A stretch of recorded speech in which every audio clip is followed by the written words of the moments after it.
across the Atlantic, two men separated by time zones, accents, and wildly different snack preferences join forces. Not for glory, not for fame, but for something far more noble, a live stream. This is not just any live stream. No, this is Hold My Net. And so, dear viewer, you are not here to be entertained. You are here to be transformed or mildly amused. Either is fine.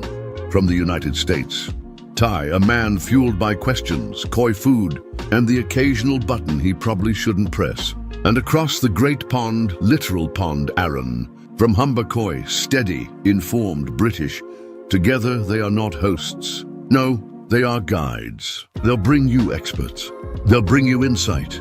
They may even bring you slightly awkward pauses as someone forgets to unmute their mic. Each month, The Current brings with it a new guest, a traveler of the koi world, a bearer of insight, experience, perhaps even a few well-earned scars. Together, we cast our nets wide, not to catch but to understand, to pull up the deep things, the overlooked, the misunderstood. But that's the point, isn't it? This isn't scripted. This isn't rehearsed. This is the koi world, raw, real, and occasionally full of pond sludge. Each month they cast their net, not to trap but to explore, to gather wisdom from the brightest minds in koi keeping, and to share it with you, the brave viewer who could be watching literally anything else right now. So whether you're here to learn, to laugh, or because you thought this was a cooking stream, welcome. You've entered the koi pit. You've tuned in to Hold My Net. Let's just hope Tai remembered to hit the go live button this time. But if not, that's what Aaron's for.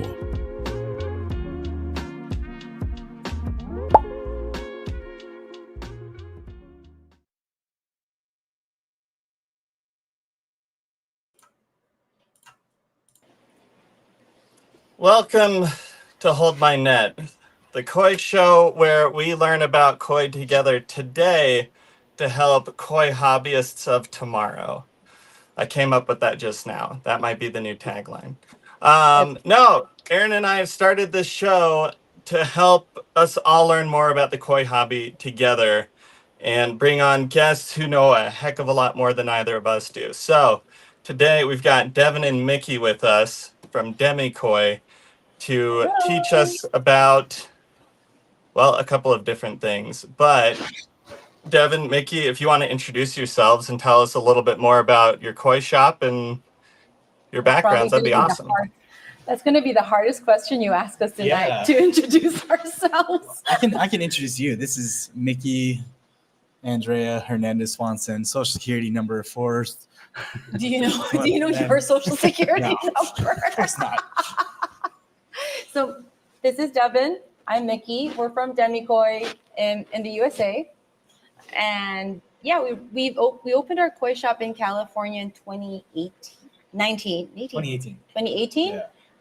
But we've been doing koi for a little bit longer than that, just a little bit. Her family started kois and ponds in the Philippines in 1993 or 6? 1991. Okay. I started Koi Acres together with my older brother as like a homeschool to high school project in 2003 that then eventually grew into, we absorbed my dad and he started doing pond building. And that's what they mainly do now is pond building. So we wanted to branch out and do just koi, and what better place than California to do it. And her family all lived out here and I made her suffer in Minnesota for 7 years. So we figured we'd move out here and start a shop and see how it went. Yep. I take it back. It was 93, but I thought you were good at math. No, I don't have a very good memory. Yes.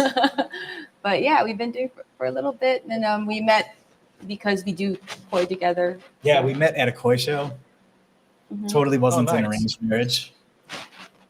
Yeah. So that's us. The way you said that, I don't believe you, but it's well documented. There's photos. So. Oh, okay. Yeah. Well, if you have proof. Yeah. Oh, well, awesome. And you guys sent us this little video of your shop that we'd love to show people really quick. Yeah. Cool. Yep, that's cool. So before we start, guys, what we're going to do is we're just going to play a video from a little shop tour that they sent us. and then we're going to have got some pre-structured questions, and I'm going to open it to the audience if they've got any questions for any of us that we can ask out there. So Ty's got some really cool questions to ask these guys and a few really good topics, and then we'll open to the floor to the audience. So let's put their video on now, and we'll go from there.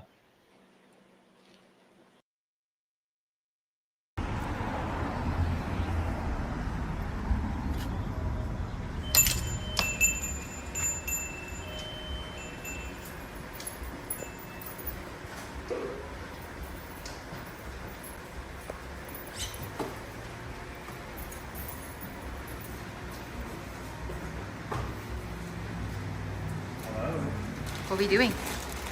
We are packing up Ty's fish. Check it out. Beautiful. So.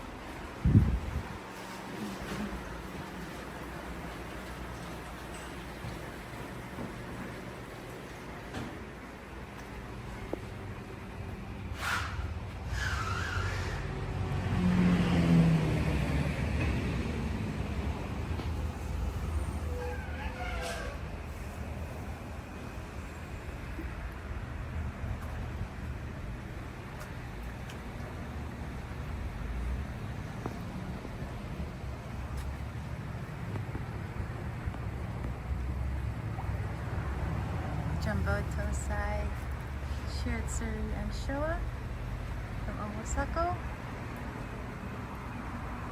We have some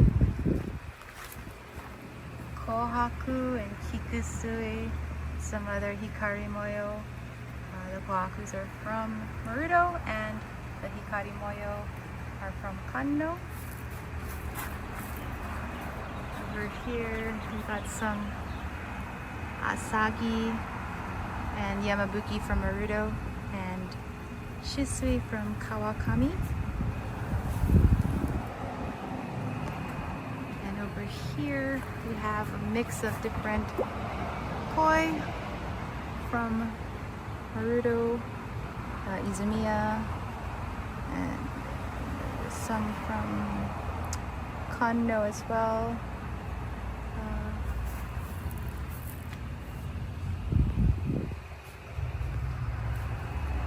Couple of other breeders I'm sure too, like Omosako, I believe. And the same goes for these guys over here.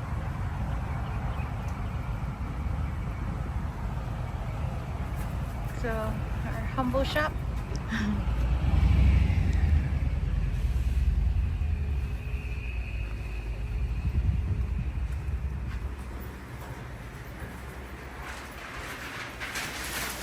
I hope you enjoyed the tour, and these guys are getting ready to go. Bye-bye. Well, a couple extra special editions, right? Yeah. T-shirt. That's how you put the t-shirt in. Just slam it on. Yeah, that was a little violent. Sorry, nice fish. But yep. And this is how we pack every koi from Demi Koi. The only difference from with this box as opposed to any other box that people buy from here is the stickers. Live stickers, fish on, and fragile. Right, Dev?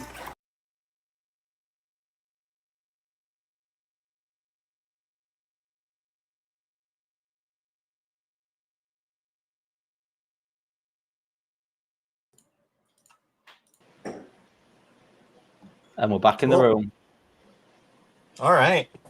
So there were some questions we wanted to ask you guys, and I kind of let you know a little ahead of time that one of the big topics I was hoping we could talk about, just because I think it's a confusing or not quite clear subject for a lot of people, is Tategoi. But I was hoping we could ask you guys a couple of other questions as well, kind of as we go. So, Devin, I mean, your apprenticeship at Maruto Koi Farm was quite unique, I think. And I was wondering if you could share some of that with us and maybe how that experience helped shape your approach or how you select koi. I think it really shaped like how we run our business in regards to like how most people, when they bring in fish, that's it. They sell it for a set price, whereas we'll actually go through all our fish and kind of grade them and sell them at different. I think we have to first start because we're terrible at introducing ourselves. Devin actually trained, for our audience members, Devin trained at a Maruto Koi Farm for 3 years. He lived there for that since you're 17. Yeah, I went like a little bit early. I was supposed to wait till I was 18, but I ended up going early when I was like 17, about to turn 18. Yes, this was one of the things about, I think you mentioned earlier, the homeschool high school project. Yeah. So when he was buying fish in Japan, they noticed him and they said, "Oh, you look like a young person. Would you like to apprentice with us?" Because there's a culture in Japan too where they'll take like the son from a different farm and absorb him into the staff and train him how to like the business in general. And then after they, I guess, graduate, then they go home and then they can take what they've learned from the place they went and studied at and applied it to their business and so forth. So that you don't, because if you keep doing the same thing, you'll stagnate. You'll get stuck in a rut and you'll never improve. So by like sending your kids out, also like their point of view is if it's your own children working for you, you're going to be too soft on them. You're never going to be strict and like teach them the hard way. So that's the benefit of it as well. Exactly. So he went there when he was 17 and they, I guess you had a little break for 1 year where you went home. Yeah, I got caught by immigration. Because he was there during the time there wasn't any like visa for cultural studies just for koi. Yeah. And they said, well, you can't keep doing this whole going 3 months in and out on a tourist visa. On a tourist visa, even if it's, I mean, it was an apprenticeship, so it's not like he was making revenue or anything like that. But they still said you probably should get the proper paperwork. It was right around the time where they started digitizing and taking everyone's fingerprints when you went in and out of the country. So then they had like actual records where they could go, whoa, you've been here a lot. Yeah. What are you doing here? Incidentally, because they wanted to get the proper paperwork, Maruto, from the boss, actually hired a couple of lawyers to handle that. And he got the first cultural studies visa to study koi, because there's one for ikebana or karate, I believe. Yeah, bonsai. It's very common. People go over there to train for that all the time. Nobody had ever had one for koi, and they issued him the first one. Like the letter is actually like right here. I can't. Yeah. I don't know. I don't want to break it, but it's on the wall right there. Yeah, they sent like a little letter with the application saying, "Congratulations, this is the first of its kind." Yes. So that was pretty cool. At the consulate, when I went to submit my passport so they could put the visa in it, like I was like, "Wow, this is unique. Like this has never happened before." So, I guess going back to your question, how did that affect how we do our business?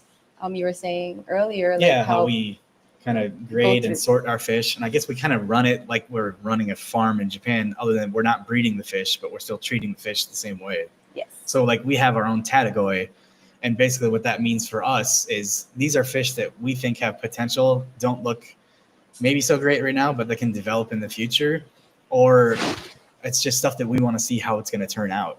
So we want to hold on to it. We don't want to quite sell it yet. Okay. Okay. My next question is actually for Mickey, because well, the way I met you guys, I didn't explain this. I met Devin and Mickey at the All American Koi Show like 2 months ago. Yes.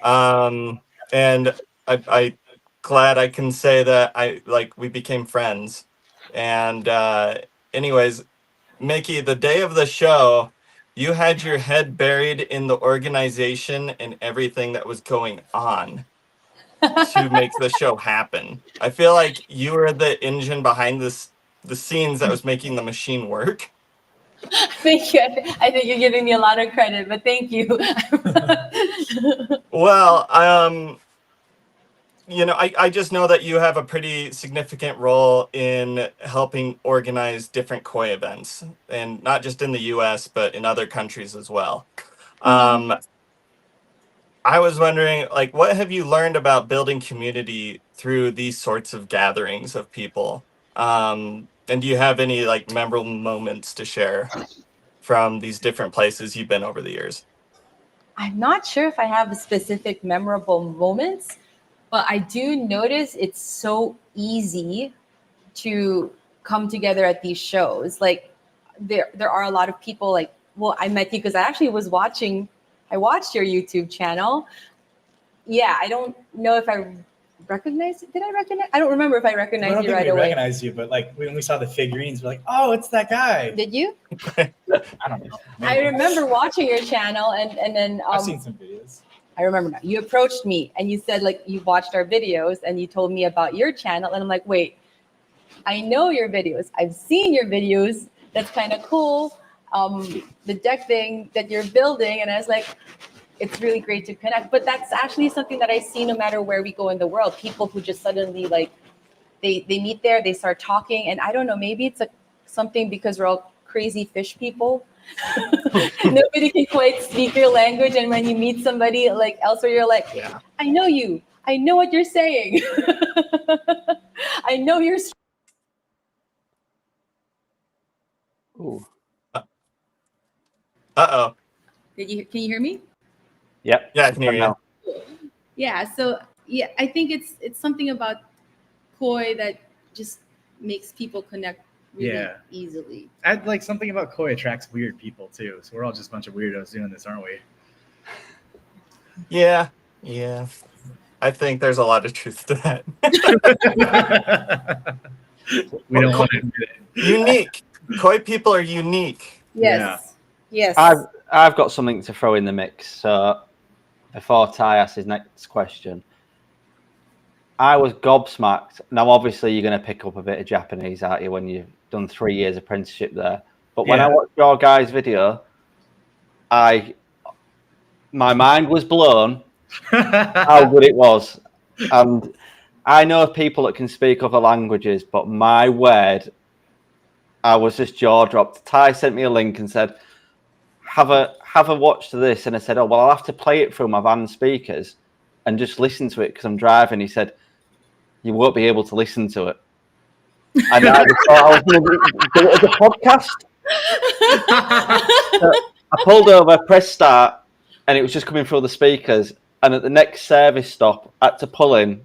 I was like, I'll have to wait till I get home because I listened for about 5 kilometers of you two speaking Japanese, and obviously I had no idea what was going on. But yeah, amazing. Like I came home and told my wife, like, this guy is it could be like an international interpreter. Is that the right word? Interpreter.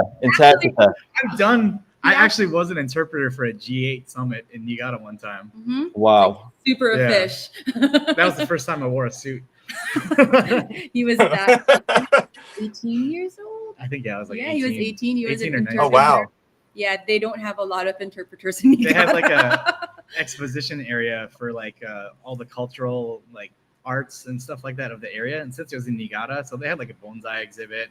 They had koi, sake was like another exhibit they had, and like the rice too, because that area is really famous for producing rice. So like I think they tapped the shoulder like the Japanese Shinkokai and asked them, hey, can you guys like set up a booth and like exhibit koi to all the delegates from all the different G8 countries? So they asked me to go interpret. I was like, yeah, I'll do that. It was Sounds a like fun. chance for him to take a day off. Yeah. That's what it was. Yeah. What is your question, though? Is there a specific thing? No, so like it was just more of a statement. So, what I was trying to do is, if anybody out there hasn't seen these guys' channel, there's a QR code on screen. They've got some amazing content out there, even down to, which I thought was amazing, was your the definition of a shower and what to look out for between the shower and the tanky. Yeah. Like, so that's my favorite video. That video we've ever filmed. took 2 months to film. So like every time we'd film, I'd have to like shave to the exact same like length of beard or stuff. Yeah, that ending credit that was totally like true, completely true, because like we did keep. Yeah, we kept having to shoot it, reshoot it, and we'd find something out that like And I defeated wouldn't what we quit. were trying to say, and we're like, okay, well that ruins that theory. I was like incorrigible. I wouldn't quit, and he was just so tired of it. But like, no, we gotta figure this out.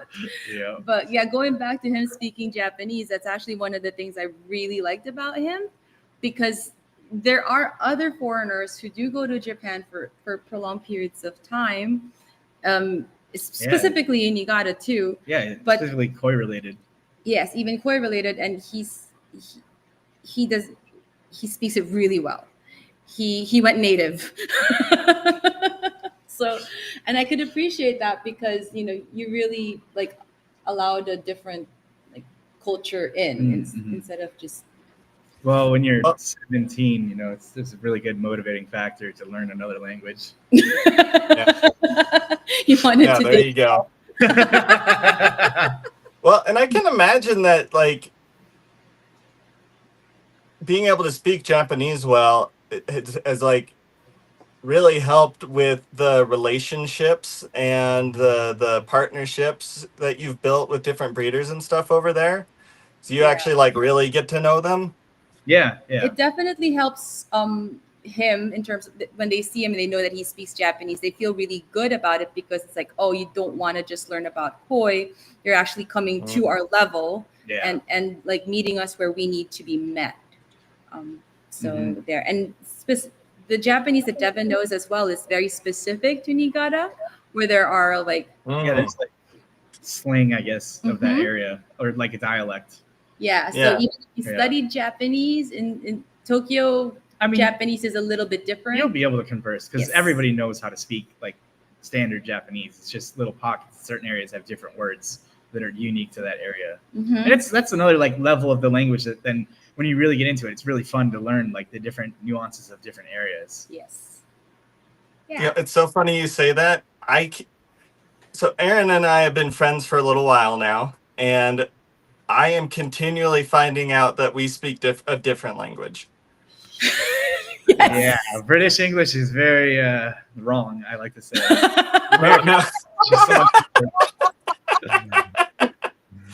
We're not very. This one is not very politically correct. What was it? The other day I was like, dude, you're messing with me. You're yanking my chain, and you're like, I'm doing what? Like what? Yeah, apparently get in touch isn't a thing for them. They're like, we don't touch people. We don't even talk. It's funny that one of our friends, Steve Gibbons, he's from the UK, and Devin and him will have entire conversations where they're talking to each other, but they only realize what the other has said like after the entire day is done. Yeah, like the next day I'll be like, when you said this, did you mean this? And be like, no. You're like, oh man, I just don't understand anything you said then. The whole conversation made no sense. It's amazing how you guys don't clarify. Because we don't ask for directions. Like when guys get in trouble and get lost, we don't stop to ask for directions. We just pretend like we know what we're doing and keep going. See, that's the nice thing about koi though. It's a universal language. Because I guess that's why you guys don't stop to clarify. He's actually in koi as well. Steve is in koi. And so we hang out in Japan, we'll talk about fish when we're there, and at the end of the day, we'll meet up. They don't need to speak British English or American English. They just speak koi. Well, I mean, my words to Tai was, if only I could speak English as good as Devin can speak Japanese. My words after that. I was that blown away by it, because every time we speak and he's nodding and I'm like, you don't know what I've just said, do you? And I said, what do you think that means? And then we both end up laughing, because what he said is something completely not over here. English is the hardest language, I think. The Brits just can't get it right. Well, speaking of things that are difficult to understand, see that segue I just did? We were going to talk about Tategoi. Yes. So, for those who are newer to koi keeping, how would you define Tategoi? And why is it such a misunderstood concept in the koi world? So, it's one of those words that can mean so many things. Yes. So, let's go with etymology, like if you want to explain that. Yeah. So, Tategoi, in a literal sense, means like outstanding fish. Like this fish is good, it's going to be better, or it's the best. So tate means to stand up. Yeah. And goi is like koi. Koi. So tate, standing up, koi. Yeah. So koi that stand out, or outstanding koi. So what that means, like for me, if I'm choosing a fish, like a tategoi would be like a project fish, something that I want to see long term how it's going to develop. Something like that. So yeah, tategoi to the beginner, I guess the first thing you'll find is like people will say, that's my tategoi. That's the best koi. That's the initial interpretation. But like now what it really is, it's a lot of different things. Tategoi is about fish that stand out, but sometimes it could stand out for different reasons. Most of the time we do choose tategoi because we believe it's going to turn out good. But on occasion, we'll choose tategoi because we don't know how they will turn out. And we want to see like how it turns out. A great because example, it stands out among the rest. We have this like Tancho Kohaku, little tosai, that it's got like a perfect spot, but it has like this red that you can see like through the skin that's just under there. And I have no idea what that's going to do because I've never actually grown something like that to see if that red like emerges or if it disappears. So we kept it as tategoi just to see what would happen, just because we're interested in seeing how that fish develops. Yes. Among the like this batch too, we have our little tosai. We would select through them, like we were mentioning earlier. There are, we keep our tategoi where there's the definition of what we know would turn out really good. But among, like for example, the shusui, I kept some with like really interesting head patterns and really interesting red patterns on the body, because I don't know how that will look like as it grows bigger, how it stretches, because Benny stretches, but also not really. I want to see what that looks like as a bigger fish. And to be honest, the only way you can see how it gets bigger, how it changes as a bigger fish, is to track it. You take a photo of it and then look at it as it gets bigger. From the standpoint of a farm, like when they're choosing tategoi, that's their fish that are going to be like their best 2-year-olds, something that they want to see in the future, or even from their 2-year-olds, fish that they want to grow on to 3 years old. And technically then, once that fish is sold, it's no longer their tategoi. It then becomes your tategoi because it's your project fish that you want to develop, or it becomes your show fish or whatever you want to do with it. But tategoi just is a term that means like these are fish typically not really for sale. Sometimes they are for sale, but it's just fish we want to see how they develop, and we feel like they have a bright future ahead of them, and we want to see that materialize. So long story short, tategoi means so many different things. And that's why you just go to the meaning, the root of the word koi that stand out. Koi that stand out. We've got a question that's kind of related to this. So rather than wait to the Q&A section, I'll just throw it in there now. Sure. Oh, tateshita. Okay. This is interesting because tategoi, tateshita, this actually relates to levels of quality of koi. And there are actually quite a few levels. There's three main, there's 4 levels of koi in Japan. There's like zatsu, which are just trash that they get rid of. There's chupa, which is like middle grade. Like that's like your general for sale tosai. Then you have tategoi, which first you get tategoi.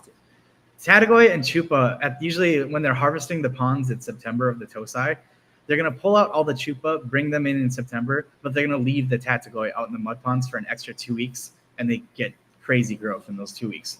So then they'll harvest those tategoi that they left out last, bring them into heated ponds, much bigger volume of water per fish. They're fed, 6 to 8 times per day.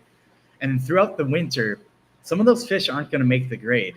So they're going to start pulling fish out to lessen the numbers to give more space and room to grow for the true tategoi. Those fish that they pull out to the tategoi are tateshita.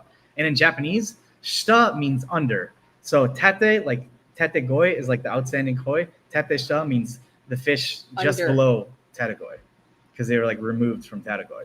So stand out under. So tateshita, like a lot of times, most of the criteria they're looking for, like when they're first pulling stuff out, it's going to be like a lot of male, because they really usually only keep females to grow on in the future, because that's what the market demands. There are male tategoi as well. It just all depends. And then like later throughout the season, you're going to get females fish that just don't make the grade. So they'll pull those out too. So Tategoi is the highest level. Tategoi is just below that. There are great fish in There's great fish in chupa even. Yes. The farms don't know. They don't have a crystal ball. They don't know how these fish are going to turn out, and they have limited space. So they can only keep so many if they really want to see the full potential develop. So even within like their middle grade chupa stuff, there's going to be good fish here and there. That's true. Well, that was a really relatable question. Thanks for explaining that. Yeah. Yeah. Sorry, I have a whole bunch of questions, but I was so focused in, I didn't have my next one ready. That's fine. I mean, it's a really it's a really deep question, and it has a lot of layers to it. Mhm. Especially when it relates to the current industry today. A lot of people believe that just because like that the Japanese breeders don't ever sell anything good, that they want to keep it to grow out for later. But the reality is nobody has a crystal ball. Yeah, Nobody knows the future. They know what they've seen. They have a lot more experience. They do specialize in it, and they know how their koi develop. But you don't know. You don't know. We've had like a good example from like Omasako. His chupa, like they're so small, they're not developed yet. You don't know how that sumi's gonna come out. You can get great fish out of those. Like we even had a customer win like I think baby champion at a koi show. No, young champion at a koi show from a fish that they bought as like a tosai and then grew out. Yeah, and even we get it wrong a lot of the times too. Yeah. So one of our friends, Woody, like he spot fish from us. I think Ty featured him on his channel. Woody. The fish too were all pretty much like most of them are from the 50, like the cheapest tank that we have in our store. And because he gave it like the best care, and he was able to really focus his energy on bringing out the most potential out of that fish, he was able to grow it way better than we could have. Because our resources go on to different fish. But because he was able to focus on that fish could beat the stuff that we would have like pegged as something like that would have been tadishta for us. So it really comes down to care and your care. Care and your environment skill. and feeding. Exactly.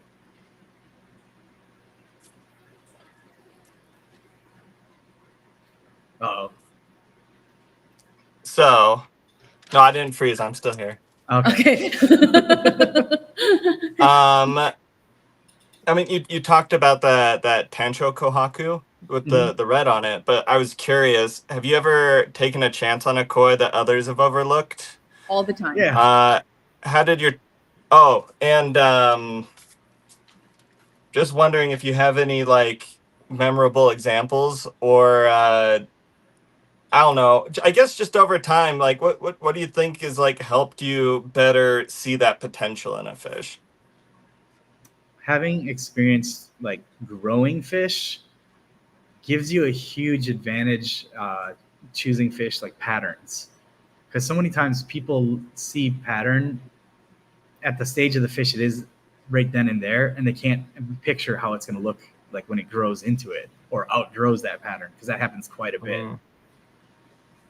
Yeah, I think another thing too is the more beautiful fish you look at, the more your eye develops for koi.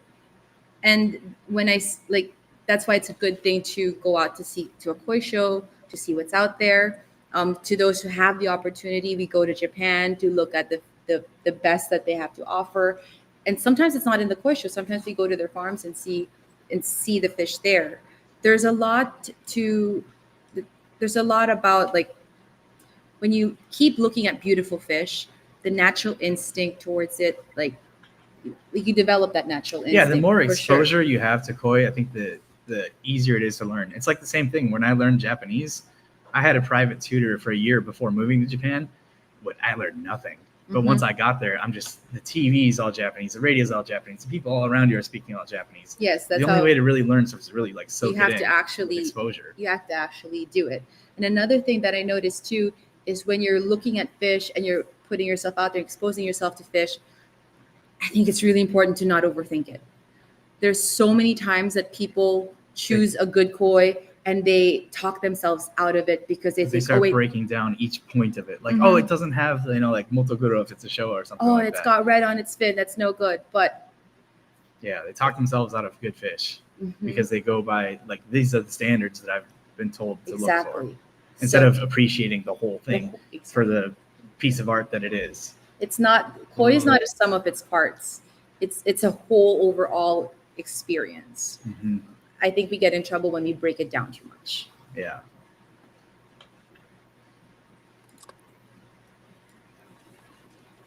Memorable fish though. Memorable. Oh, yeah. fish. Memorable fish.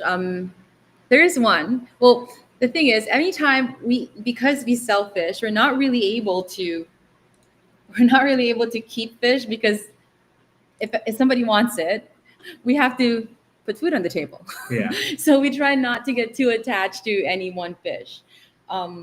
So Yeah, like typically- recently I posted, Mickey sold this little sanke that I wanted to keep. Man, I wanted to keep that fish to grow it.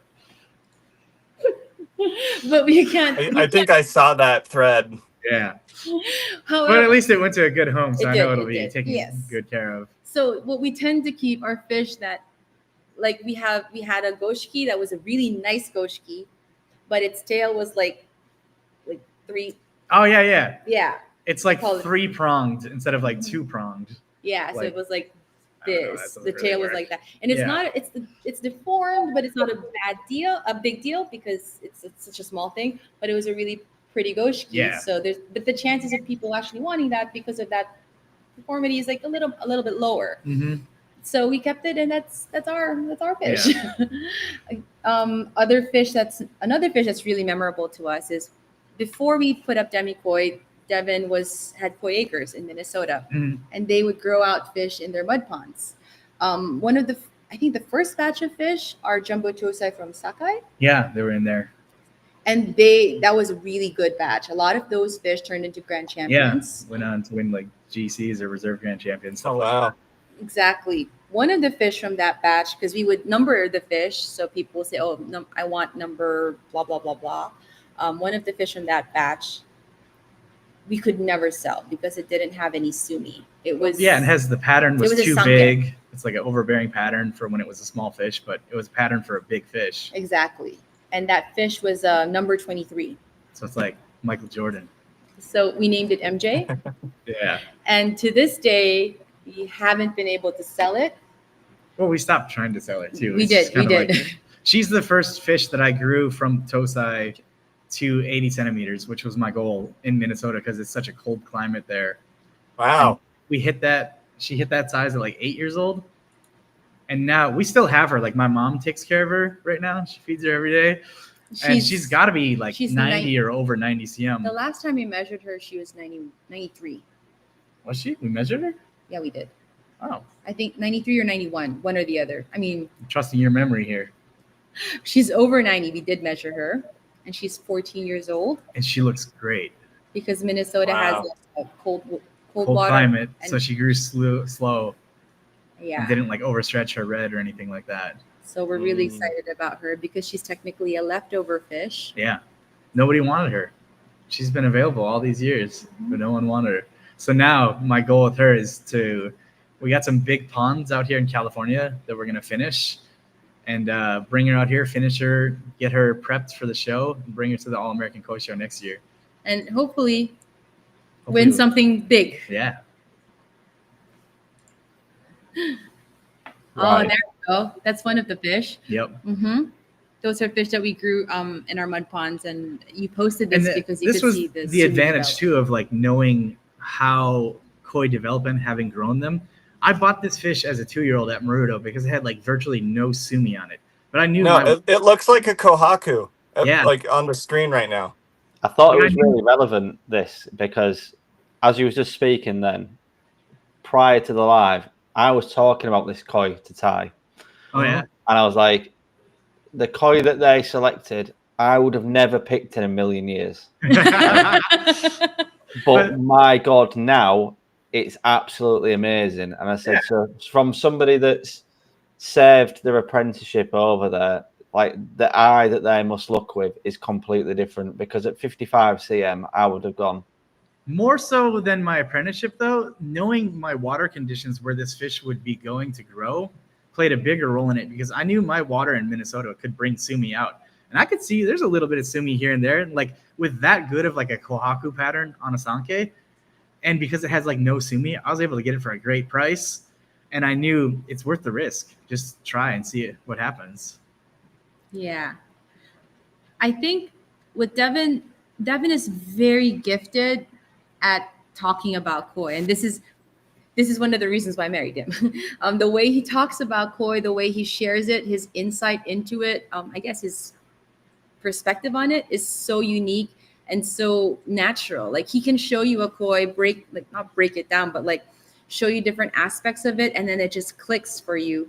But he never talks about it in a technical way. It doesn't seem so like difficult, just natural. I feel a lot of people like to throw out like the, I don't know, catchphrase words like subo sumi and all this kind of stuff just to try to convince or like confuse newbies or to make them seem like they know more than they know. Highfalutin words. Yeah. But he doesn't, you'll probably have to teach him the highfalutin words because he doesn't know many many of them. But he'll say, hey, look at like, for example, kadogen. I think a customer was the one who taught you what that was. I was like, oh, it's just like the shiny on the back edge of the scale only. And they're like, oh, you mean kadogen? I was like, oh, it has a name. Yes, but then the way he was talking about it, you see each and every scale is like is aligned with that shininess, and it just makes it glow. And he knows how to talk about fish and see things about fish. So when you talk about eye for koi, Devin's taste in koi is not my taste. Yeah, I like unusual patterns and stuff like that. She's more like traditional 3 steps and all that kind of stuff. That's really boring. But what he'll show you, the way he shows you what skin quality is, for example, the way he shows you what a full body looks like, the way he shows you the elegance of how a fish swims, the way, like when he shows it to you and we're sitting next to each other in the pond, it just clicks. You just see it. So then we can both appreciate koi, even if we don't have the same taste and pattern. We can both say, that this is a better fish because it has better skin or body, or this is a better fish because it has. Yeah. And that sanke too is a great example of like tategoi. That's a fish that nobody else would buy or even bother with. But to me, that fish was a tategoi because I knew there's got to be something. Like, give it the opportunity to show you its true pattern, true colors. So you would have bought that fish, Aaron, after when you. Oh, Aaron, we can't hear you.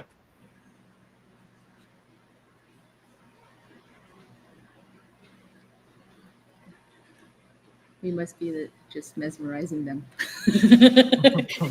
It's muting themselves. Still muted. No, we still can't hear you, buddy. Just type a comment. You should have like a yes or no.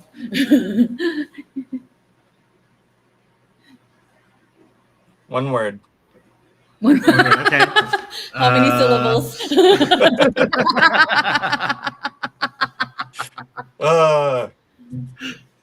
All right. Do you have any other questions for us? Well, what about you? Ty? Would you have bought that fish at 55 cm, and would you have bought it later? I don't know. Why? Probably not. You know what? I don't know. I don't know that I would have. At all. No. No, just being honest. I might not have been paying close enough attention when I'm looking at a bunch of other fish. You know? Mm-hmm. It wasn't the one that would have stood out to me, I don't think. But it's just crazy to see the transformation that it had. Yeah. Remember that video about Sanke versus Showa? Mm-hmm. You couldn't see the sumi in that Sanke. Yeah. It's wild. Right? Yeah, it came out of nowhere. Yeah. So it's also not that common. No, that's not common. It's not common. For sure. It stood out. Yeah. Like the Tategoi. Like the Tategoi. Yeah. Do you ever have to like kind of recalibrate your clients' expectations when they're looking at Tategoi or fish that I'm just curious when you're having these conversations with people, In either they're not seeing the potential or they're looking at the wrong things maybe for what they want. Take that poster that's behind you. Everyone has seen that. Everyone has seen those koi. So they come into our store looking for those koi. So when I show them a Tosai Showa and they look at me like, are you trying to like scam me? This is not a Showa. That's not what it looks like on the poster. And you have to tell them, no, but this isn't developed into that yet. It's a whole process for that fish to eventually reach that point.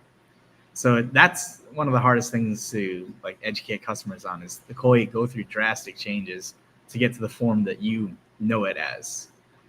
And I guess you'd think it would be common knowledge, but it's not. So for example, like baby champion at koi shows, those little koi, most people believe that those are, like Tosai because, and great examples of Tosai. But in reality, those are probably 2 or 3 years old. And the reason why they win baby champion is because as the koi ages, their skin gets thicker and thicker and the color Carries pigments more come color out cells. better. You don't see through the skin as much. Tosai, a lot of the times when you look at them, the skin is so thin. So the colors are not so sharp. The black is Not not as deep there. You could see the imperfections, I guess. Sometimes you could even see through the head, the skull, Yeah. like the shadows of that. You could see that. But you never see that on baby champion fish. It's because they're usually like a couple of years old and they're kept intentionally small to develop that kind of skin quality so that they can compete which is at that level. Yeah, my dad actually says this all the time. It's difficult to grow a fish. It's even more difficult to stunt a fish. It's that where you can cut. Once a fish grows, it's grown. Yeah. So Can you hear me now? yes. Yep. We can hear you now. Who would have thought that a hardwired DJI transmitter into the PC, it wouldn't charge it? I just thought that it would charge it and it'd run out of battery, and I thought, it's plugged in.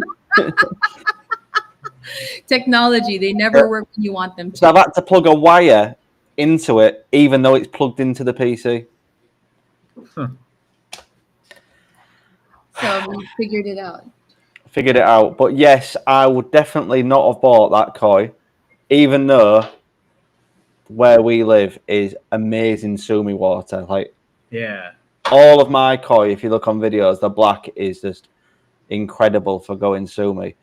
But I would have never picked up on that, and I would have thought that it was at 55 cm that I would never be able to make it like that. But that was one of the best pictures I've seen for development in a long time. That when I'd seen that on Watch the him now just buy all these sunken Wow, these show pockets. that have no sumi at Yeah. all. It's like, I don't like sumi. Why is your pond all just red and white? They Hey, promised me it was a show. It turns out it was a kwaku. I'm curious to what your water conditions are where you live. So we have really hard water here. Like my KH is, I think it's about 16 out the tap, and my pH, 16? yeah, literally straight out the tap.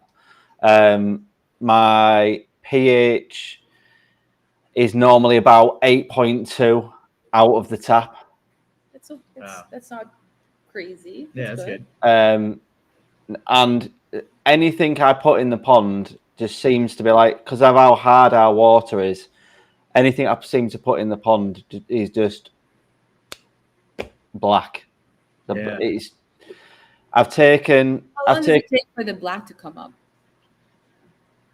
Not long. Saying that though, it depends on the breed, because I've got a N&D Shero that's white still. How long has it been white? About a year.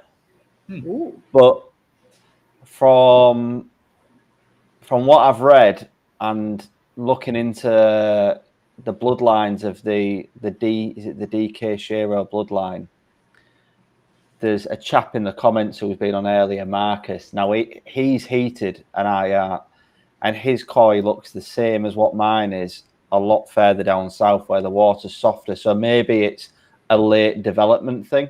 Yeah. With that bloodline, but I was seriously expecting when I put one, because you can see that there's areas of underlying, but it's not coming up. How much sunlight do you get in a year?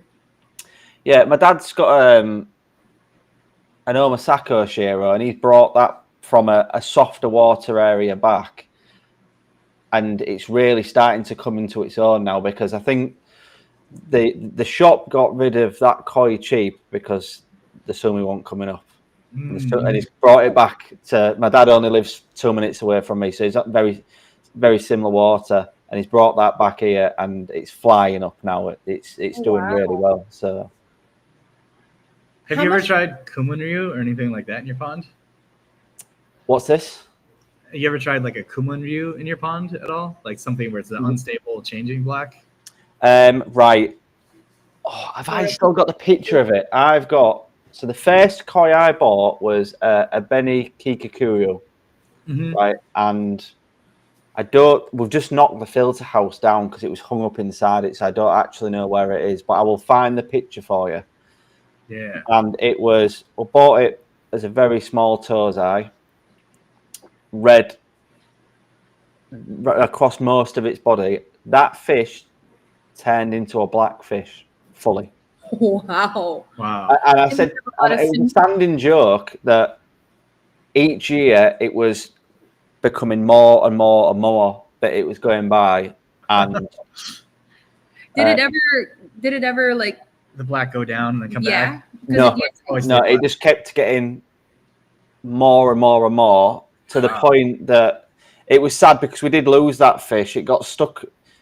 Oh. In winter, we had covers on when we went on holiday, and it got stuck behind a rock that it couldn't get back out of.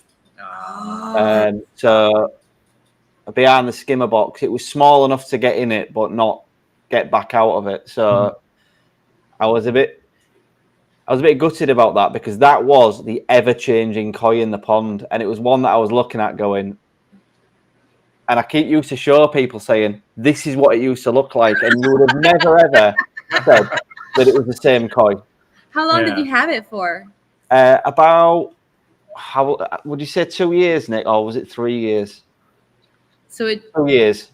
In that time period, it just kept getting blacker. It never. Yeah, like you'd have never said it was the same koi, never in a million years. So if you need to get your sumi up, you just got to bump it up to 16 degrees of the cage. What about on your sunlight? How much sunlight do you get in the pond and throughout the year? So in summer, the pond is in sun. What would you say, Nick? Full sun till like 5 o'clock. So full sun till 5 o'clock, and then the fence casts a shadow. On winter, not that much so, because the sun's a lot lower and the stuff behind it casts a shadow on it. So interesting. Yeah. Because you have a working theory. Yeah, I have a working theory that I don't know how true it is, but if you feed a bunch of vitamin D to the koi, maybe it'll help make the sumi come out. Because testing it. Sumi is melanin. Yeah. And melanin produces vitamin D. Maybe you got to feed them melanin. Who knows? But like if you want to prove yourself right, look for places where you could be wrong, because you can always find reasons to be right. I mean, so you don't have a lot of sun. I mean, I'm sure it both plays into it, but yeah. So I'm quite fortunate in summer we do get a lot of sun. Yeah. But in winter, it really struggles with temps. For England, until 5 p.m. is a lot. Could you hear him? He said for England till 5. That's a lot. Oh yeah, it's good sun that. But I mean, California, Minnesota, even. Yeah, it's a lot. It's not a lot. Well, not a lot. We get really long days in the summer in Minnesota. Like until 9 p.m. there's still sun. In California, it's bright sun. So. Do you know in England, if it was 2 hours, that would be considered a lot. Yeah.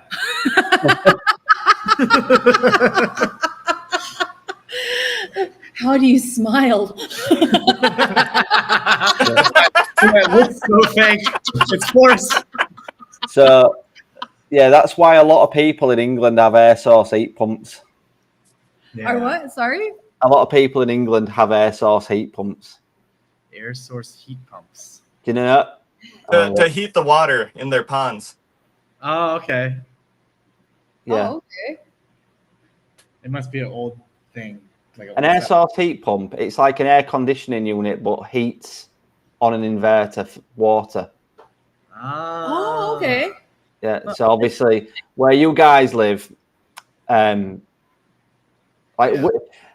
year I was lucky to get my water to 21 for a week. Last year, I think we hit at the hottest like 28 in one pond. Yeah. It was hotter.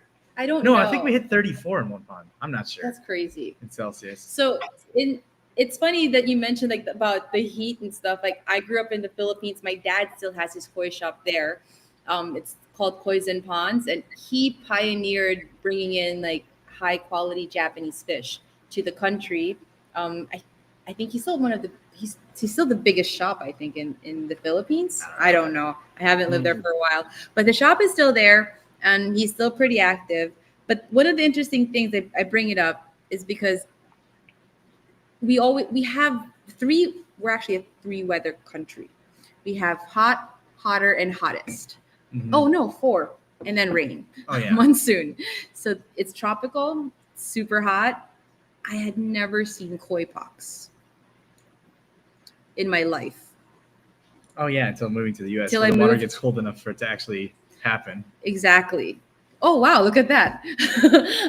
Yeah, carpox, like all the koi have it. Just whether they develop it or not, it's just if they're stressed or But I had compromised never immune seen it system. in the Philippines. And so Minnesota has the cold water, and it comes out usually in the colder season. Mm-hmm. I saw a fish. I'm like, oh my god, Devin, it's sick. There's something wrong with the fish. It's like it's got stuff on it. And he's like, no, that's just koi pox. I'm like, koi what? I had You've never seen it. never seen it before. Different problems. Yeah, they can't maintain skin quality in the Philippines because That's the a water problem, gets so yes. hot that the red just disappears. Yes, but even if it does maintain it, It never has that. There's just a bunch of Shiramujis over there. Yeah. no, I don't think so. So even if the No, koi, there's a bunch of Shirotsuris over there.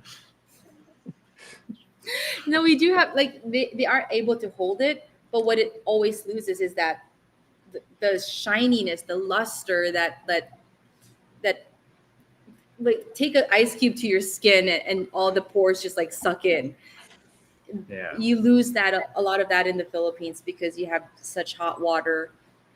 It's difficult to maintain the luster unless you chill your pond. I think that's you tying it. Is that what you're Yeah. Oh, no, Alex, a super chat? dude, thank you. What? Wow. No, Alex at Fathom Aquatics. If you need to know about, I'm gonna say the name wrong. Dun, dun, dun. Say it with a British accent. It might make it right. No, it won't. Now I want to hear Ty's British accent. Baisher. No, Nice. if anybody's interested in Baisher, that is the guy to go talk to. In what? Baisher. It's Baisha? a type of fish. Oh. Alex knows more than anybody, I think, when it comes to Baisher. Cool. Anyways, I got to know Alex. I know a bunch of other people in these other aquarium groups. People who know a lot about other types of fish. Blows my mind, but koi's the only thing that I know anything about. Same My here. knowledge is still like this, I think. So. That's actually a good place to be. Before we jump off heat, so obviously on my recent video, I had to dive in our swimming pool because we're building a new pond. Mm. Obviously, you guys won't just normally dive in 8-degree water, will you? 8-degree sea water to fix your pond. So you can imagine how cold that was when I was wincing on the video. Yeah. What's 8 degrees C in? Needles everywhere. Actually, 8 degrees isn't that bad. That's only like 45 degrees Fahrenheit. Minnesotan, so it's a little bit different. We have this thing called polar plunge where we cut the ice off of the top of the lake and then jump in for some reason. I don't know, charity, they say. Yeah.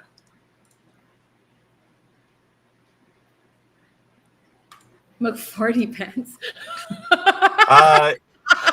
Somebody was asking about, so Aaron and I are both streaming on our own channels. Oh, okay. Oh. So we do have this running, and we did that because we just figured that since a lot of his audience is in the UK and a lot of mine's over here in the US, we could help reach this to more people by doing that. That's cool. Yeah. And I don't know, maybe one day we'll make it some sort of challenge where like whoever gets the most comments or something, the other person has to do something.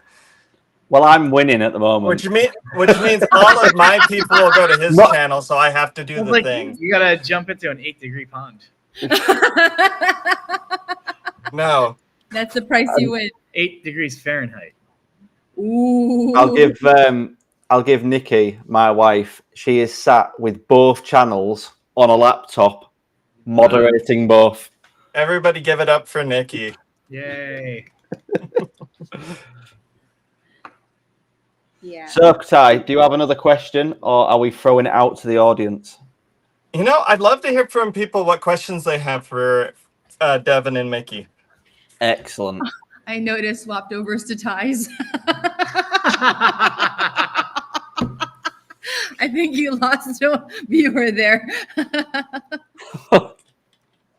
Darn. Lumi, that's real tight. I was loving your number. Lumi, thank you. Right. If no one jumps straight in with a question, I've got a question for you. Sure. If you was going to build a 6-meter long pond by 2 meters, how many bottom drains would you put in it and why? What's 6 meters in 6 feet? meters is like What 20 is- foot. 2 meters is like 6.5 feet, so that would be Every 2 meters. 13 feet. 13. So you want 3 bottom drains. So we're about 20 feet. Yeah, I'd say 3. And 3. why? Why? Because like their radius of where they can draw isn't. You're obviously working on gravity flow, right? Not like pump suction. It will be gravity. Yeah, so you want. I think the radius of what a bottom drain can draw is like maybe 2.5 meters or something like that on a gravity. So you might as well just overdo it. Keep the pond clean so you have no like dead zones.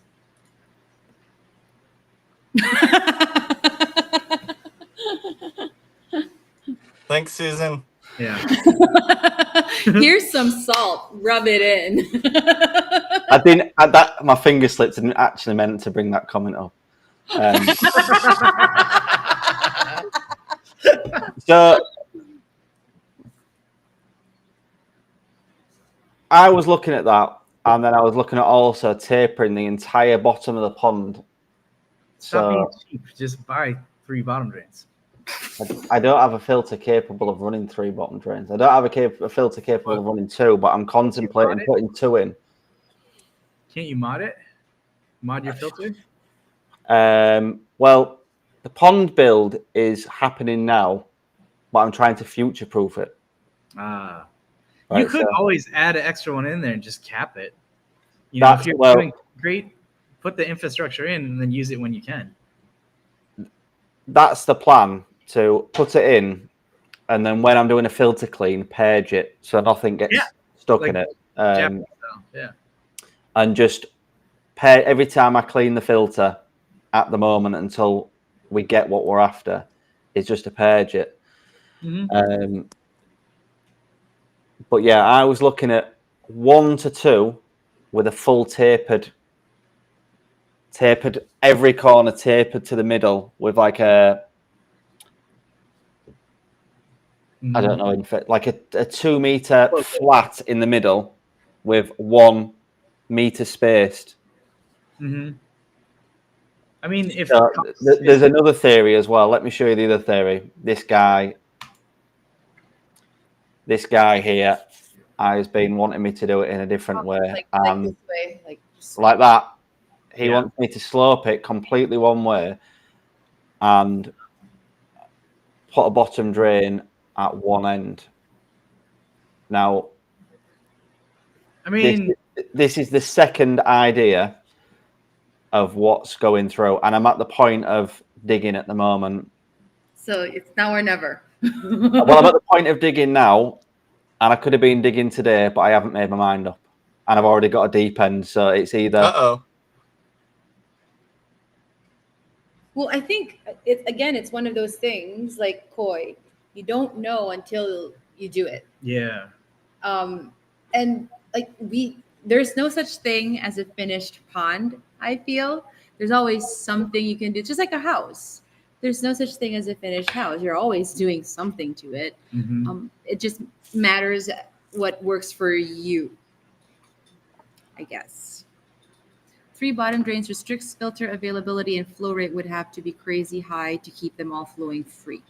What are your thoughts about that? Well, you just use valves or standpipes if you want to balance the flow between them.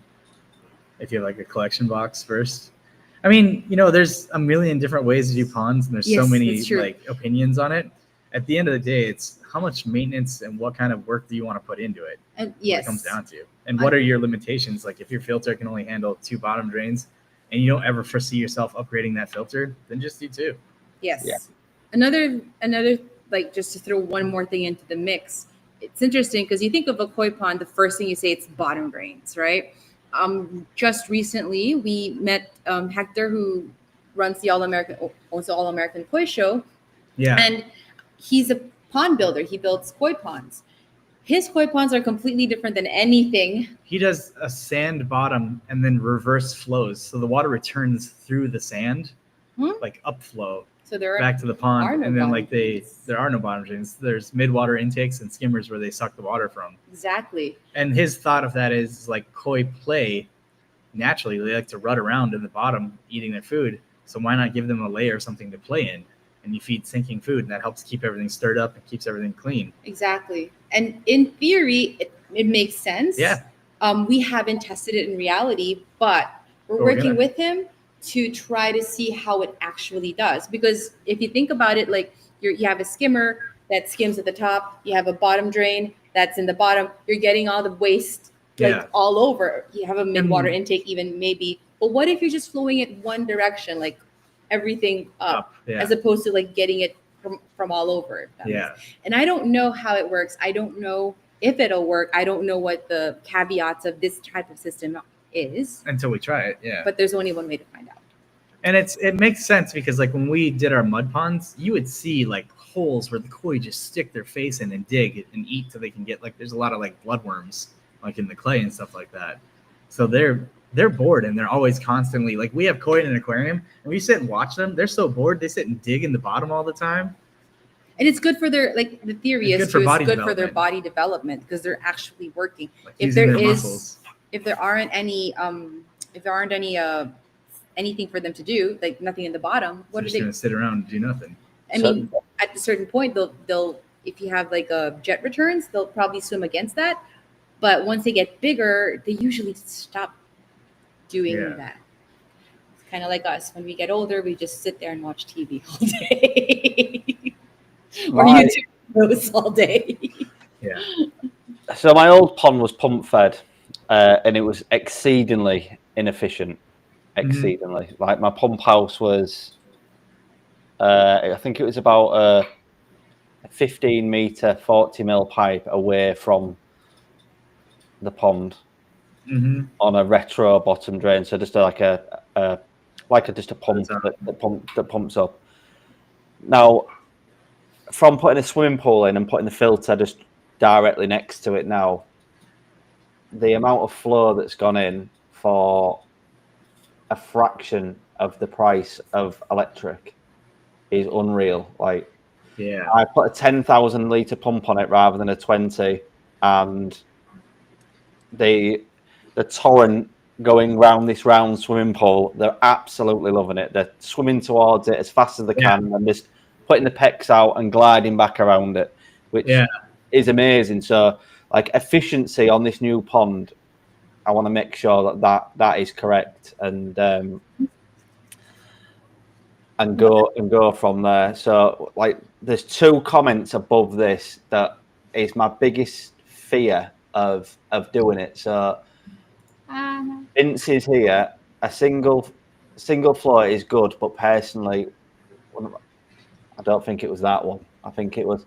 So I've spoke to Vince about this, and I thought about having a single bottom drain with full tapered edges would allow me to pull more water through.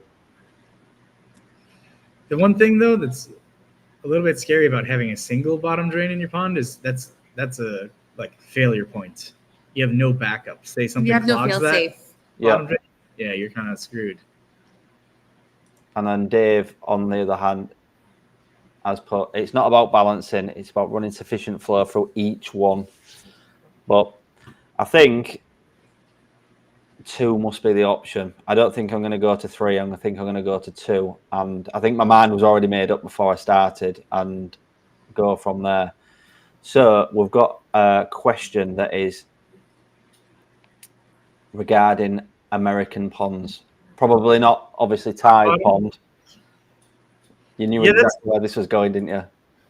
That's the thing. Those aren't koi ponds. Those are water gardens. So it's a different thing. People that have those type of ponds, they're keeping them to have water lilies and frogs and turtles and all these kinds of things. But the problem is koi is very addictive. So once they put a koi in there, then suddenly that's all they want. So usually those ponds are great because it's a first stepping stone to get people into the hobby, but they usually quickly outgrow it and then have to convert to like a bare bottom pond or like a koi pond. I think it's interesting too, though, because like I'm hearing the way you're talking about, like I want to upgrade the pond and I want to do this and I want to do that. And it's interesting because we're also helping a friend of Woody upgrade his pond right now. And the amount of thought and the amount of things that he's considering right now, I am betting is nowhere near the amount of questions and thoughts that he had when he put in his first pond. Like when you start building your first pond, you're like, I want to have big fish. I want to be able to grow them. And so I need to have a big pond, but I also want it to look nice. You're not thinking about flow. You're not thinking about which skimmer. You're not thinking about jets. You're thinking about the experience. And it's kind of like at the dangerous point now where you're like, oh, wait, I know too much, but I don't know the answers to it. So a lot of the times you get stuck in those questions and then you start to overthink it and then it gets paralyzing.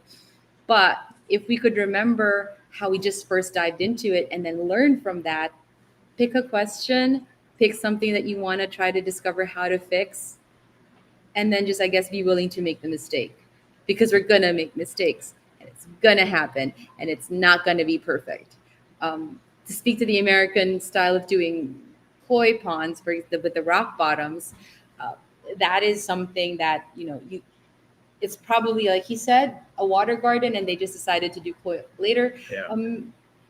The koi, I don't know how long they will be thriving in that, but I do know that a lot of them once a year will empty out their ponds and take the pressure washer to the clean all those rocks out, pump them all out. Exactly. It's a lot of work that people don't know. Yes, exists. They do thrive, but you have to be willing to do the work.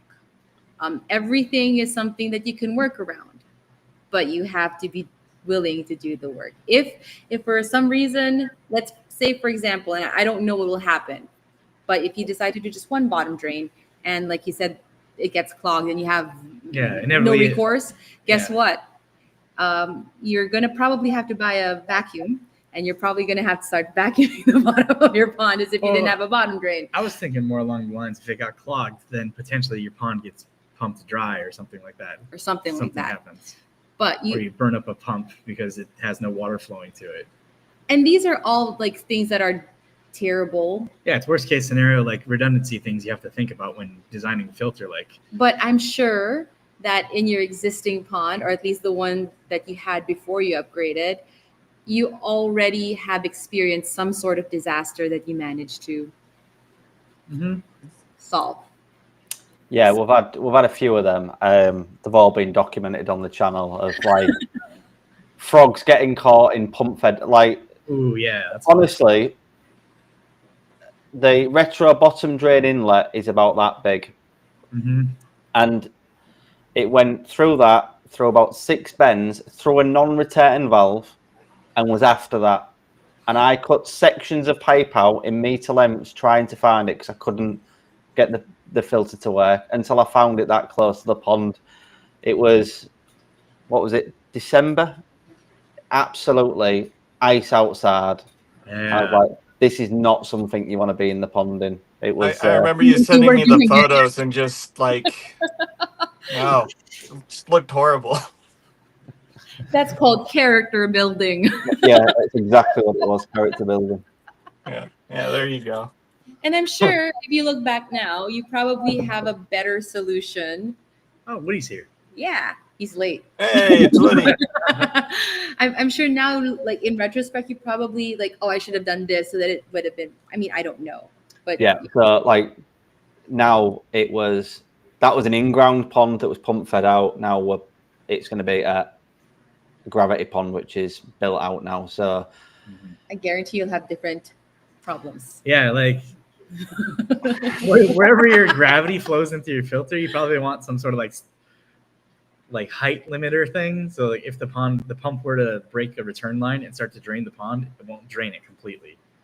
Like that's something to think about. Wow, as in where the water goes, where the water goes into it. Yeah. Yeah. Like if you have like a sieve, it's no problem because a sieve you can't drain your pond completely with a sieve. Like that float box, whatever, is only going to move so far. But if you have like a RDF, potentially you could pretty much drain your pond if you're going into an RDF. Yeah, like there are common issues that happen, and one of them is people draining their pond completely. What through broken float switches and stuff like that, which will just continue to pump water out. Yeah, that's you should do like an electronic one or something. Those cheap float switches don't really work so well. At least they don't work so well over here. Maybe they're more sophisticated over there.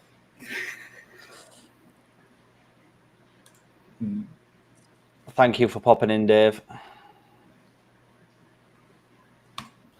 Well, I think that's all of my questions. Sorry, just if there was no questions, I was going to throw it out there because I've been walking up and down with a spade all day. You know, I thought the question about American ponds was interesting. Yeah. I joined my local pond club like, it's weird to say, 8 years ago. Uh-huh. And my wife and I were a part of our pond club for like 5 years before I even broke ground on my pond. Wow. And like my biggest thing the entire time I was like learning from everybody was all the things they regretted or wished they had done differently. And I tried to just make sure I didn't do any of that. Wow, no wonder it took you 5 years to build a pond. Yeah. That's a lot of regret to try to mitigate. Well, you know, and some people it was like just it's probably like even just little things here and there that people would talk about, like, oh, you know, I wish I had ran this size of pipe for this reason and different things. And I don't know. I just think it's there's a lot of knowledge you can learn from other people. So what are your regrets? My regrets? Yeah. I wish I had put a drain in the upper reservoir.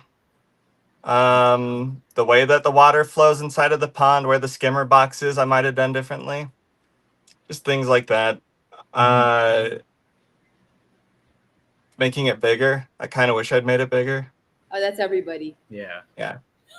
Everybody. I get it. Medications, treatments, everything will be more expensive, but I'm like, it could have been like another 2,000 gallons. Well, with the medications and treatment, absolutely, you're right about that. But that's why you have a quarantine tank. Yep. That's what it's for. Yeah.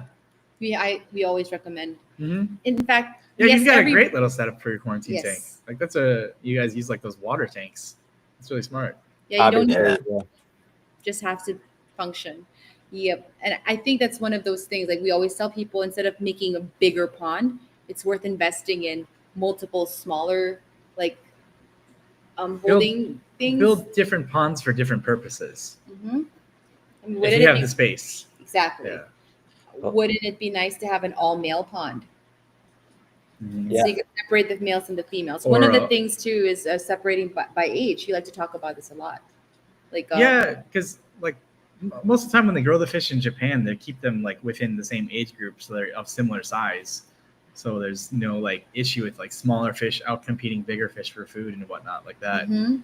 But also a great thing too would be if you had multiple ponds, you can separate by diet. So like shirotsuri and like yamabuki are going to need a different diet than like say kohaku and sho are going to need. Exactly. You can do a lot more things. You can isolate a lot more things. Experiment a little bit more with a lot more multiple yeah. facilities as opposed to one. And you know, if you don't have multiple facilities, obviously that's not a big deal because you could keep small fish with big fish, Mhm. not a problem. But it always helps. Like, yeah. Yeah. And you can test different filtration systems as well. Yep. Well, guys, I'll just quickly plug this. So these guys are just under 1,000 subscribers to be monetized on YouTube. Yes. It was a fantastic effort. Go subscribe to their channel. There is a QR code there. If you scan it, it'll take you directly to their subscribe button. So if you wouldn't mind, scan the QR code, give these guys a follow. They've got some amazing content on there. Thank you. Devin actually bought a couple of new plants yesterday. Oh yeah, I named them like and subscribe. Wow. One's a Venus flytrap and the other one's like a, I don't know, octopus plant or something like that. So they're meant to draw you in and trap you. So that's why they're like and subscribe.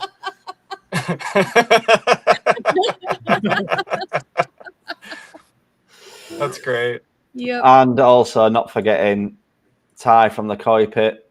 Yes. If any of my guys have never seen him, he's got some really cool content out there. And also your We've got our channel little too figurine. for Ty's audience. Roy Man. Yeah. Oh yeah. Oh. We're yeah. And you need to go check out Aaron's channel if you haven't already. They've got a lot of stuff going on. He was just explaining that they're in the midst of building their new pond. I keep saying they because I'm talking about you and Leo and Nikki.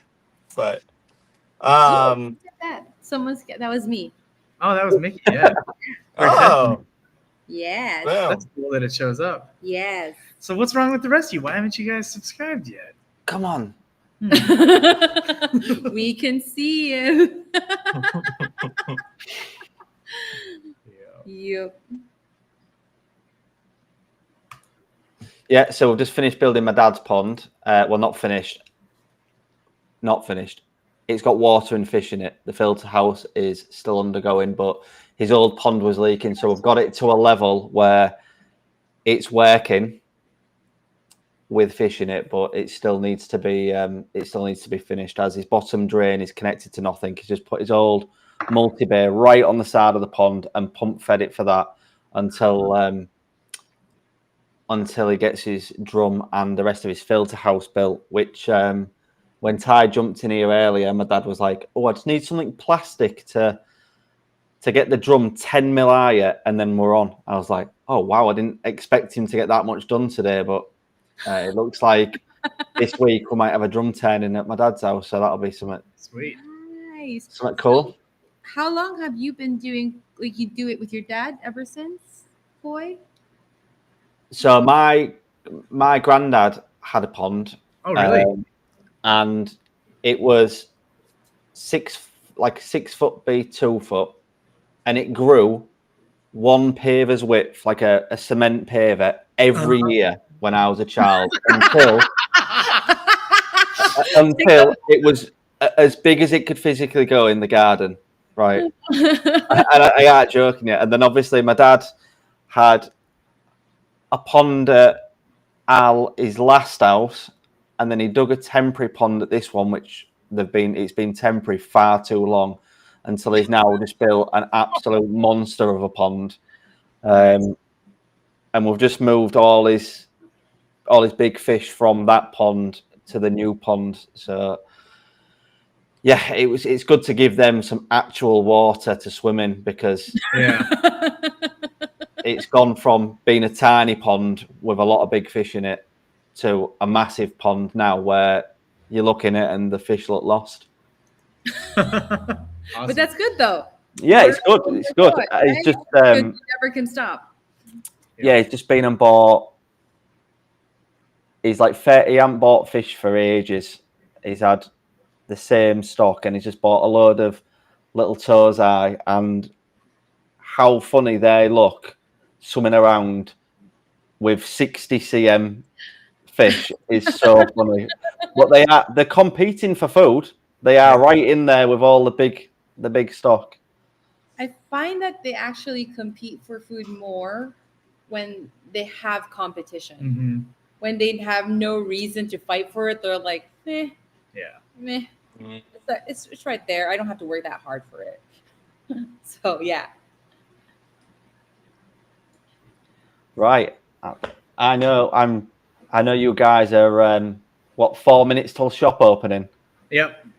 Yeah, so It's California It's and raining, it's raining. so nobody's out today. And so, everyone's yeah. Californians are like, if it's not perfect, I'm not going out. They all melt. Watch Woody like knock on our door. Get to work, guys.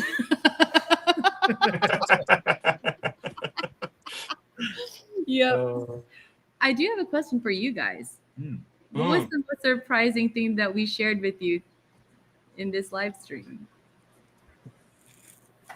what was the most surprising? I'll let Ty go first while I have a proper think. I mean, Aaron had told me about it, that 50 cm Sanke. I hadn't seen the pictures yet. Okay. That's just wild still to see a koi develop like that. To see the sumi come in where there was none. Mm-hmm. As far as I could tell in that photo, that was surprising. But no, I think the thing that surprised me most was how great you guys have been on the show. Oh, thank you. I'm surprised. I'm surprised too. Guest. We're the first guest, Devin. Oh, we are? You want to see the next guest? Oh, that's awesome. After I said that, I meant it as a compliment, but I realized that sounded like a diss. It wasn't. Not what I was going for. Yep, we surprise people that way. You guys are just not so nice in person. In person, we're quite rambunctious and like a big pill to swallow. Yeah.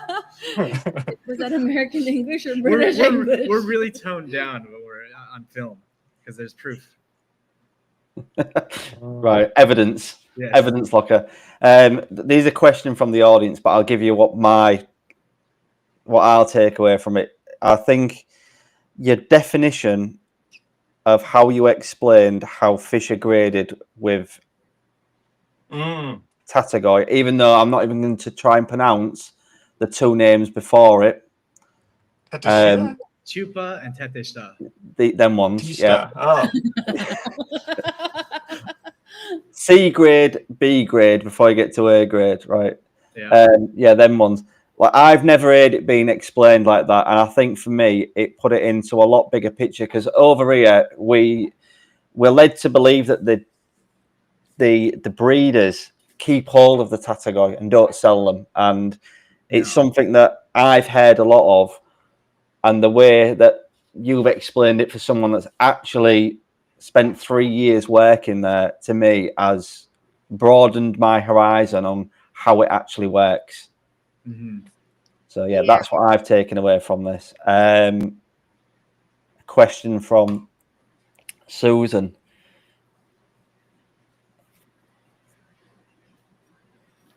Really? What?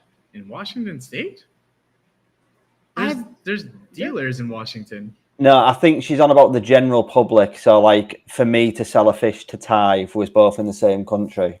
Now, I think Stu's in the comment who's a dealer in the UK. I don't actually think there's any law against that. If you were selling it as a business, you need to have a pet shop license. But if I sold a koi to my dad and was to move it on, I don't think I am doing anything wrong by that. I think that's fully legitimate, but I'm not sure whether he's still. I mean, I don't think, like, if you're trying to advertise it, like selling fish all the time, you probably need a business license, but I don't think there's any issues probably like selling fish, like moving fish on, like say this fish outgrew your pond, you don't need it anymore, and you want to sell it to somebody else. I don't really think. I don't know. I don't think the government's going to track you down. Maybe it's different state to state. Because I know, like, the only like weird thing I think in the U.S. is like the state of Maine. You're not even allowed koi are banned from the whole state. Really? Yeah. No koi. Did not know this. Yep. Yeah, it was news to me too. Yeah. And it could have changed. We don't know. But I mean, it could change. as far but as I think it's know, still standing. they're not allowed to have koi in Maine. Yep. I don't know. There you go. Look. That's probably the biggest reason why people don't advertise it in the UK, because when you sell stuff, you have to give the government tax. It's great. Just put it straight away. The tax man will be after. Yeah, Facebook takes. There you go. Look, right. Facebook doesn't allow sale of live animals. That's so. That's not Washington law. That's global. You're not allowed to sell livestock or anything like that. You can sell koi, but Facebook doesn't allow selling of koi. Like, we have to be careful.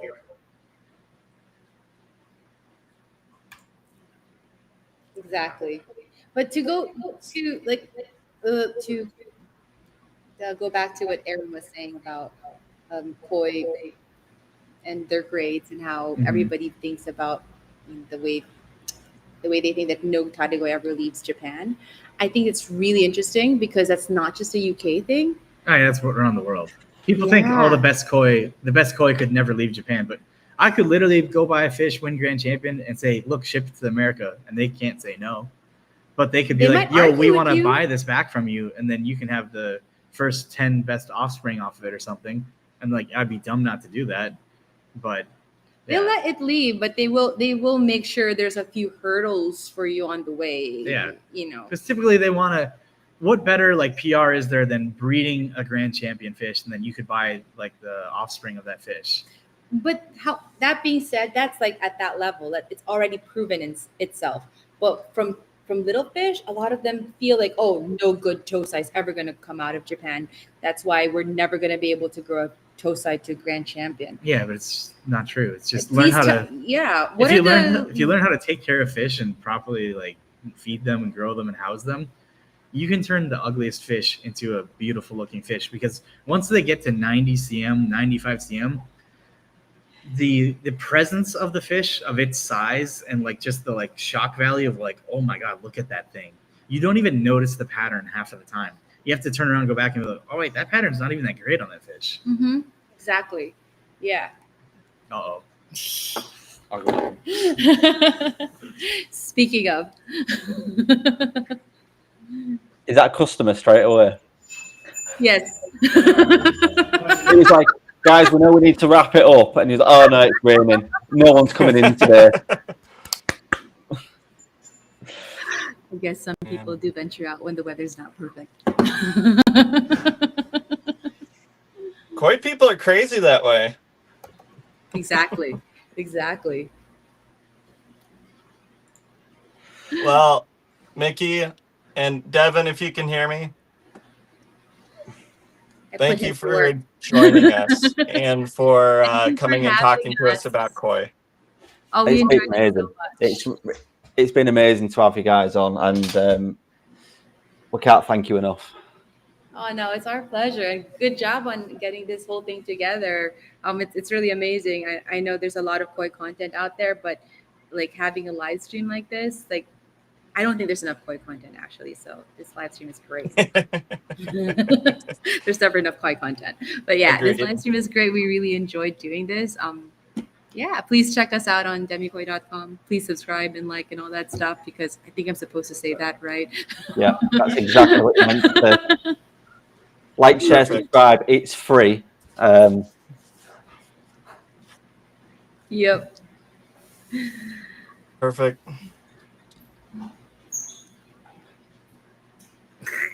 Is that it? Alrighty. Are we ready? I think that's it. Thank you I guys don't know for how to end watching. a show. Thank you That's guys. why we for made an watching. outro. We've got an outro, but we'll be with you at the first of next month, first Saturday of next month. Yep. Yes. By the way, And I do love the Saturday intro. next month, we'll be doing this again. The intro was great, by the way. I loved it. It was so funny. Well, if you like the intro, the outro's out. You might like it. And so the stream trickles to a close. Yeah. You've listened, you've learned, you've watched Tai try to pronounce Japanese words again. We've cast our net, and today, it pulled up something valuable. Knowledge, insight, maybe even a few controversial filter opinions. To our guest, thank you for diving in. To the audience, thank you for splashing around with us. And to Aaron, well, thank you for keeping this thing from sinking completely. Remember, the pond never sleeps, and neither does curiosity. So until next time, keep your nets ready, your test kits handy, and whatever you do, don't ask about stocking levels in the comments. This has been Hold My Net.